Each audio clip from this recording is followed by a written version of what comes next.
Hi, and thanks for tuning in to Wild Algoma.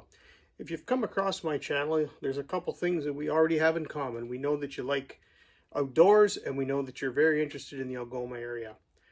So what you're not going to find in my channel is a lot of trophy hunting or big time, 40-pound lake trout being caught. What you're going to see is the adventures of I guess, an everyday fella who loves the outdoors, who's had the good fortune of being raised and growing up and spending his time in the area of Algoma. It's a beautiful area. The diversity we have here is what sort of draws me to this area. When we talk about the different fish we're able to catch, the different species we're able to hunt, and all the different things that we see on the landscape. And you're going to see trapping, and I want to just talk about trapping for a little bit. So trapping is something that's it's a management tool on the landscape. It's the opportunity to harvest fur and sell fur is only a component of it. What we do when we trap is we maintain those populations on the landscape. I've been a fur harvester in the Algoma region now for over 40 years. I've harvested fur in the same areas year after year. We've seen cycles go up, we've seen cycles go down. And I'm not pushing my views on anybody that's out there. I'm not saying everybody needs to be a trapper. You need to get out there and harvest fur.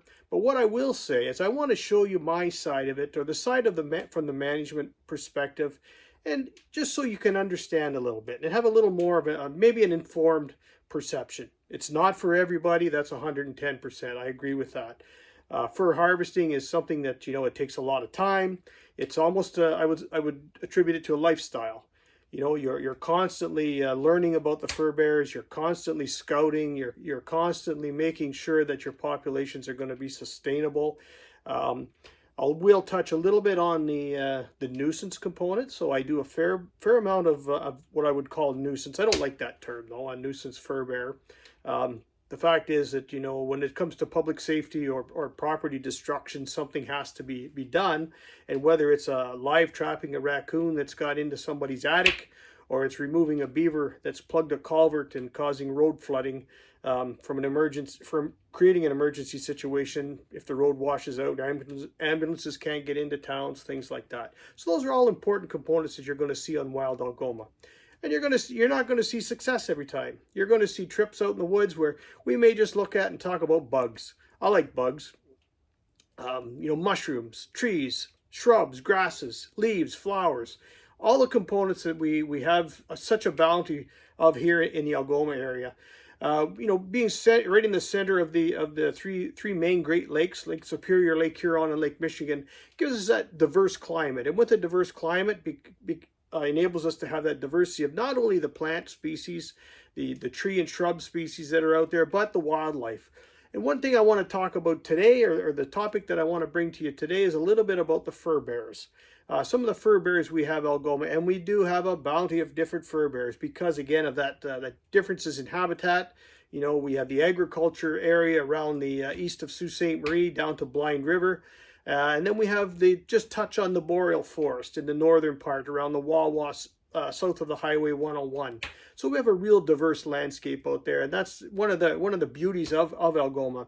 Lots of people come here in the wintertime to visit the area for snowmobiling, ice fishing. There's so many opportunities. But what I want to talk to you today is a little bit about the fur bearers we have. I'd like to start off with one of my favorites, and that's the otter. So the otter's, it's an aquatic animal. Lots of folks that have been canoeing out in the area have seen otter bouncing around in the water. They're very curious, fairly sought after fur. It's a very durable fur too, as well. This is something that we harvest in our harvesting areas. There's an open quota, so there's not an assigned number of animals that you can harvest in your trapping area. So you want to make sure that you're paying attention to the number of animals you're taking so that you're not over harvesting and that population is sustainable. So that's the river otter. The next one that you're going to probably see in quite a few of my videos in the not too distant future is this little guy right here, the muskrat.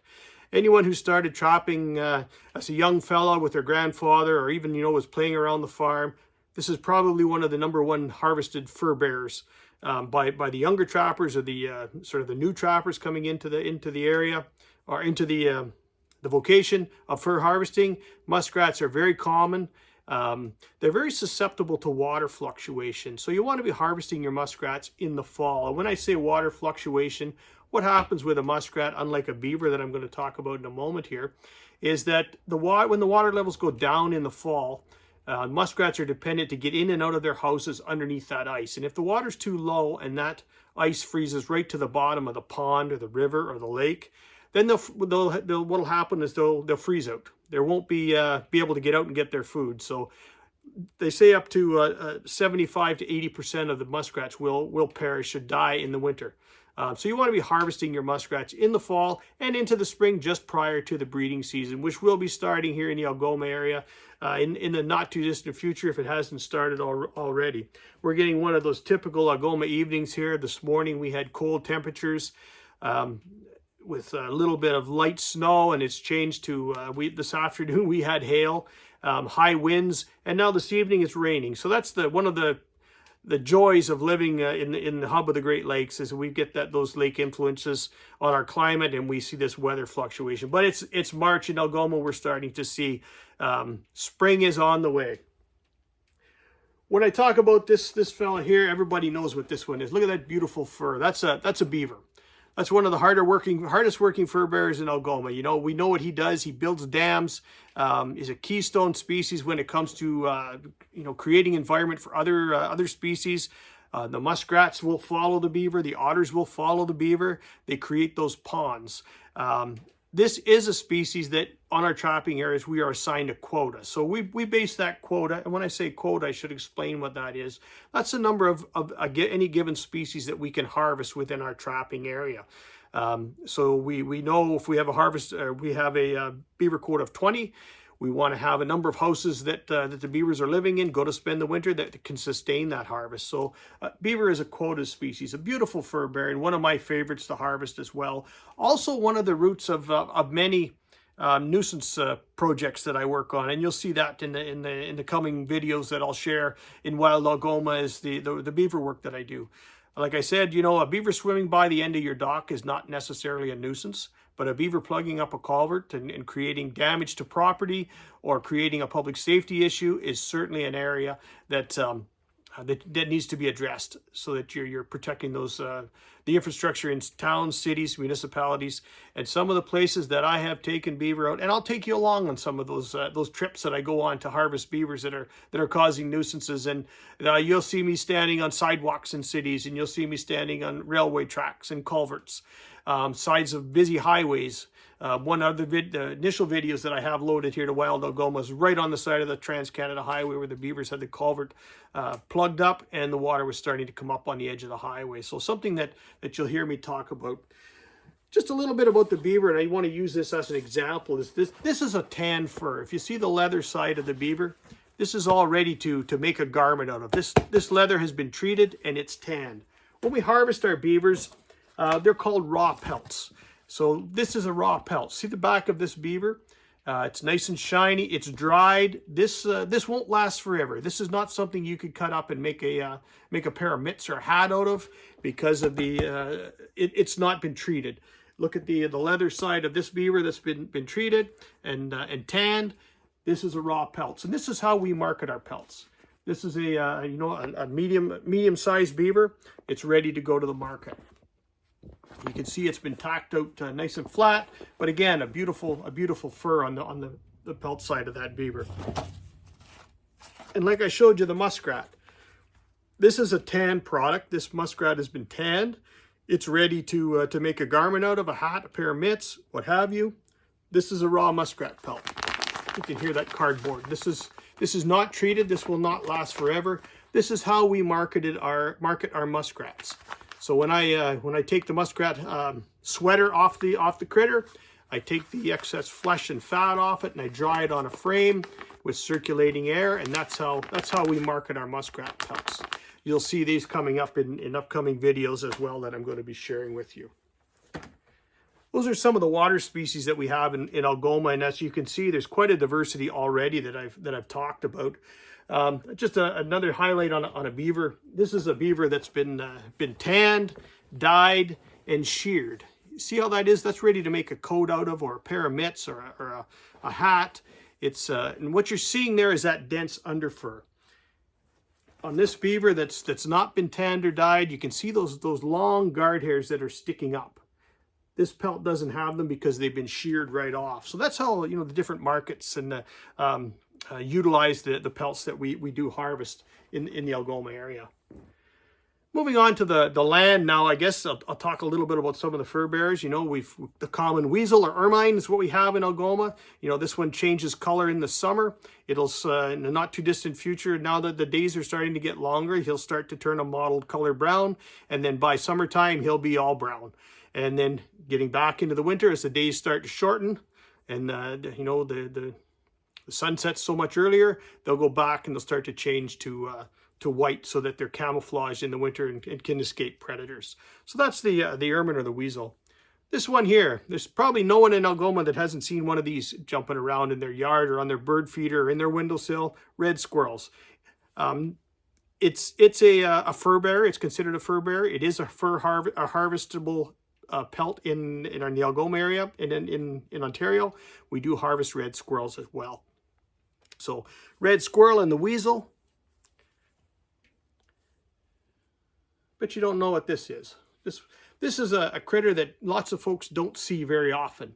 This is more of a northern boreal type species. This is the pine marten, also noted as the Canadian sable when it's turned into a coat or a jacket. It's much more elegant when it's called a Canadian sable as opposed to a pine marten jacket.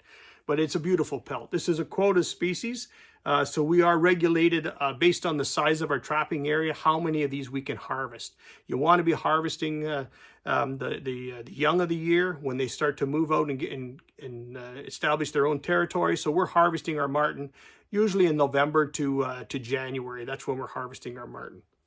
Pine marten. Very close relative of the pine marten is the fisher. Probably another one that you wouldn't see very often, but it's something, one of the fur bearers that we do have in the Algoma area. It's fairly common in the city, around the towns, municipalities, and in the more northern areas as well. So that's the fisher. One of the fun facts about the fisher, it's one of the few animals that can prey on porcupine. It has the ability to flip that porcupine over and feed on the underbelly side, and it preys on porcupines.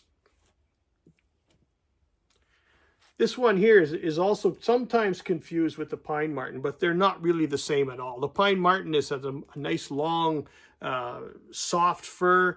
This is the mink. This is a semi-aquatic animal, so it's in the bush, it's in the edges. It does run along creeks and rivers. It does not hibernate, so it's active all winter. Folks that have snowshoed or skied along any of the rivers in the Algoma region would have seen the tracks, and you'll see the belly mark and the tail because they bound along like a small otter. So that's the mink. That's a semi-aquatic species that we have in Algoma, and it's not a quota species, so the trapper establishes the number he can harvest. This is one of my favorite furs here. This is one that kind of gets a bad rap. It's a raccoon. You know, when I started trapping in the early 1980s, you know, the raccoon pelt was something that was sought after. It was, you know, everyone was harvesting raccoons. Now they've turned into more of I would say, a nuisance fur bearer. And again, with the raccoons, I don't like that word, nuisance. If the intent of harvesting fur during the open season and when the fur is prime or when it's marketable, as opposed to trapping it in the summertime when it's you know, they're all very short hair and not marketable. The idea of harvesting during those open seasons is to make sure that you're keeping those populations down. Now we know these guys, you know, nature's way of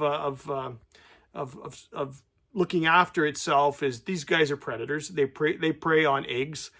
So when we've got the wild turkey well established in the Algoma area again, so we know that the raccoons wreak havoc on them when the populations get too high. They also spread rabies and distemper. It's something that, you know, high populations.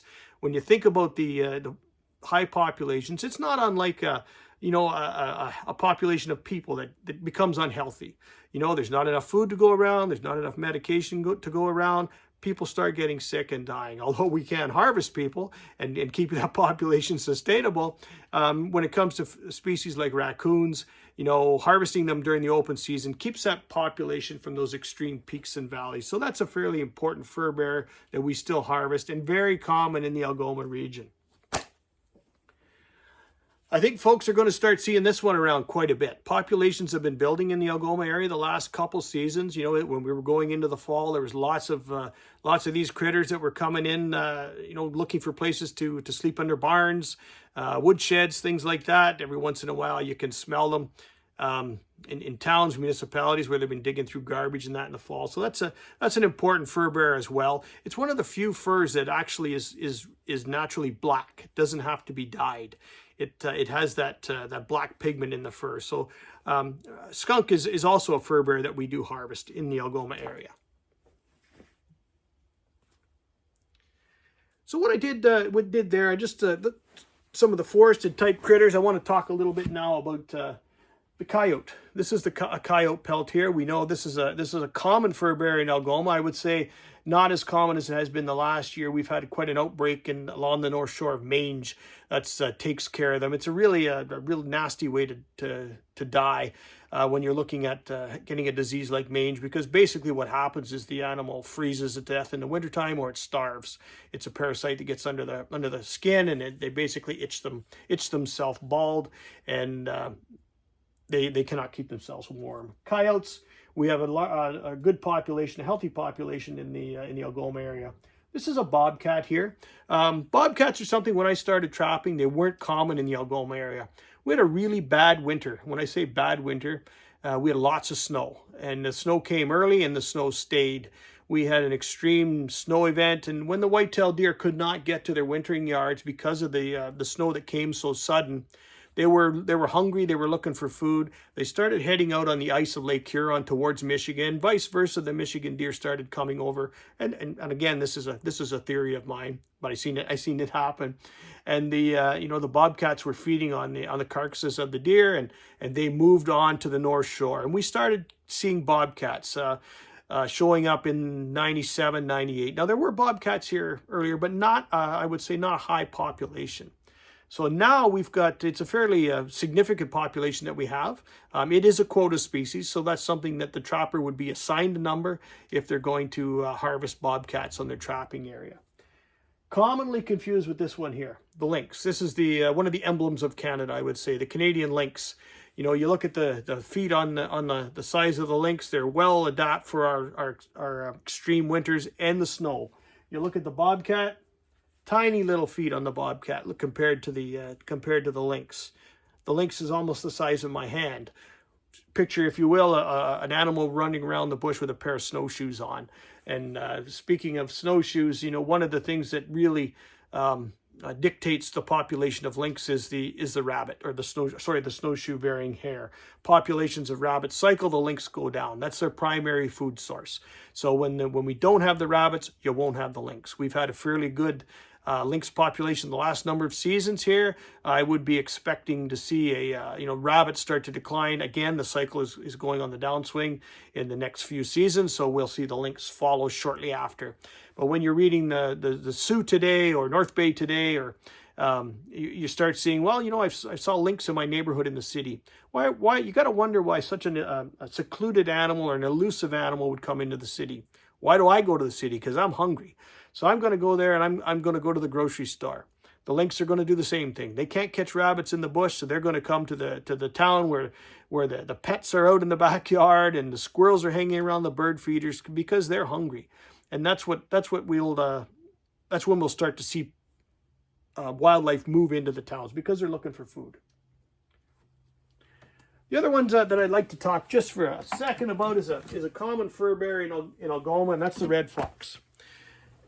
Well, you're showing me fox, mister, and they're not red. Well, you know what? These are all red fox. Whether it's a color variation, what these are is just a color variation of the red fox. Whether it's a silver fox, a cross fox, or an actual red fox, all these fox can be in the same litter of pups. One area that just east of Sault Ste. Marie has a fairly good genetic strain of silver fox. If you're driving through the Bar River area during haying season in the evening, or in the Echo Bay area, north of Echo Bay, in the hayfields in the evening, you can see fox feeding out there, because the mice are active in when the new grass is cut and hay is coming off. They're active in the fields, so the fox are out there feeding, and it's quite common to see the silver fox out there in the hayfields feeding on the mice and that. But they'll be in a litter of pups. similar to the red fox. So just keep in mind, the point that I wanted to make there, the interesting fact in the Algoma area is that in a red fox litter, you can have red, silver, and a type of fox that we call cross fox. So what I wanted to touch on there was just some of the fur bearers that we have in the Algoma area, and just to give you a little sort of a highlight of what my channel is going to consist of. And again, as I mentioned, it's not going to be blood and gore. Of course, I'm going to show you how to skin animals, how to process pelts. But that's only a small component of what I plan to include in the Wild Algoma channel. You've already seen some fishing trips with my grandkids. That's the adventures we're going to be on. You're going to see some camping. I'm going to show you some what I consider some of the beauties of Algoma, whether it's the beautiful waterfront in Sault Ste. Marie, or along Mishpicotton River in Wawa, or the Mississauga Valley. One of the most beautiful spots in Algoma is the Mississauga Valley, particularly in the fall. And my intent for this channel is to share some of those beauties and some of the adventures that we go on, and we do a lot of different things, I would say. We love to fish, we love to hunt, and we love to trap. We also like to pick berries and look at flowers. So thanks very much for this opportunity to chat with you today and talk a little bit about the fur. And I hope you found it interesting, and I hope you found it you learned something from it. So anyway. Thanks for tuning in to Wild Algoma. I appreciate your time. Have a great day.